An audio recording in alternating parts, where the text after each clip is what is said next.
I like that Doc is better at directing than we are. The Netflix documentary Tiger King is full to the brim with a ton of wacky and interesting people. It really seems like the world of exotic animals just tends to attract those types of people. Among them is one person that is honestly sort of easy to forget about when someone like Joe Exotic is hamming it up on screen. I am of course talking about Doctor Bhagavan Antle, or simply Doc Antle for short. While not as outwardly flamboyant or eccentric as Exotic, Antle is certainly a character. And characters like him tend to fit right in Hollywood, which is good, because Antle has done some work on the silver screen. And in this video, we are going to be taking a look at all of the major pieces of work that Doc Antle and his animals have been involved in. From musical appearances to other documentaries to beloved 90s comedies. These are some of the films that Doc Antle and his animals were involved in. Let's dive right into it. Been here 35 years. Heard it all forever. Let's start things out with perhaps the weirdest of all the projects that Antle was involved with. While not as big a deal as film appearances, Antle's animals, every once in a while, popped up in music videos back in the day, working with people like P. Diddy and Janet Jackson. There was one time, though, where we actually got to see Antle alongside one of his tigers, namely during the 2001 Video Music Awards on MTV, specifically during Britney Spears' performance of I'm a Slave for You. Take a look in the background there when Spears first comes out of the cage at the very beginning of the song. The tiger is pretty easy to spot, but if you look closely, you can actually see Antle sitting in there with it. Kind of a random place to find him. But hey, when Britney Spears asks you to help her out with a show, you say yes. When I talk about films that feature animals prominently, what is one of the first film franchises that pops into your mind? I was hoping you would say the Ace Ventura films with Jim Carrey that came out in the 90s. Most of the animals in the first film, Ace Ventura: Pet Detective, were smaller in size, which makes sense, since the main location we see a lot of exotic animals is in Ace's apartment. Kinda hard to fit a tiger in there. However, Antle did work on this film, serving as the principal animal trainer. So I guess Antle is capable of handling a lot of different little critters. Speaking of Ace Ventura, Doc Antle also worked on the film's sequel, Ace Ventura: When Nature Calls, a few years later, once again serving as the principal animal trainer. This film, being set out in the African wilds, naturally featured a lot more exotic animals, including several larger ones. However, despite being set in the wild, the place we see a tiger is actually at the monastery in Tibet. Can't say for sure if it's Antle's tiger or not, but come on, who else would they get one from?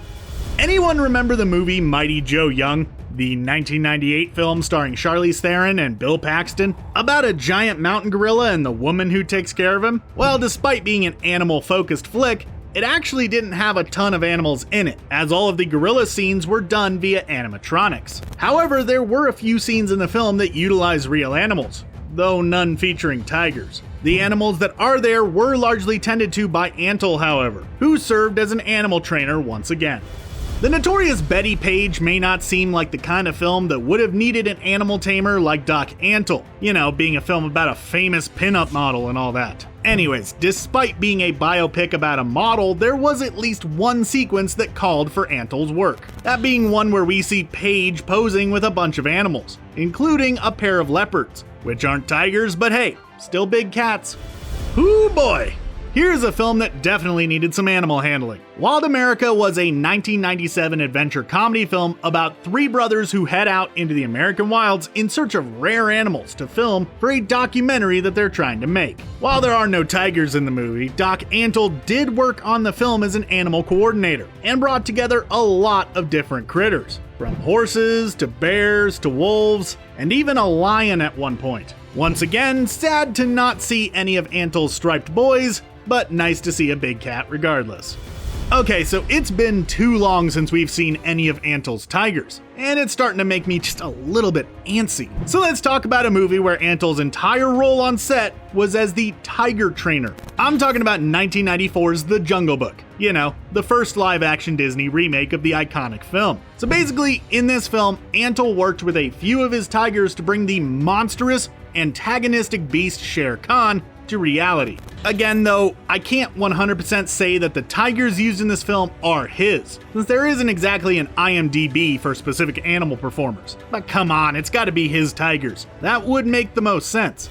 Now here is one that is really gonna make you scratch your head, just like it's currently making me do as I record this. The Jungle Book 2. Wait, isn't The Jungle Book 2 an animated movie? A sequel to the original Disney film? Why would a movie like that need an animal trainer like Doc Antle? That is a good question, and is something that I actually can't say for sure. Some sources say that real animals, including tigers, were used as animation reference, while others say that real animals were used for sound effects. Either way, Doc Antle is listed in the credits as an animal trainer. Just look, there he is on IMDb.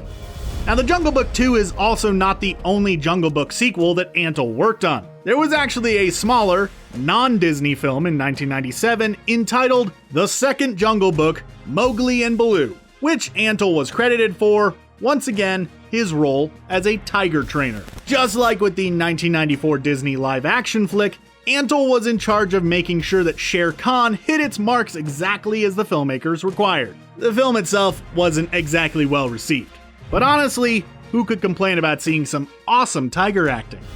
Here is yet another entry that doesn't quite fit in with the other ones on here, as this isn't a movie about someone hanging out in the jungle or some other exotic locale, surrounded by crazy awesome animals. This is one that is about a young boy growing up in Mississippi, The War from 1994. Doc Antle is once again listed as an animal trainer for this dramatic flick, though this might be one of the tamest stables of animals on the entire list, with nothing really all that exotic standing out.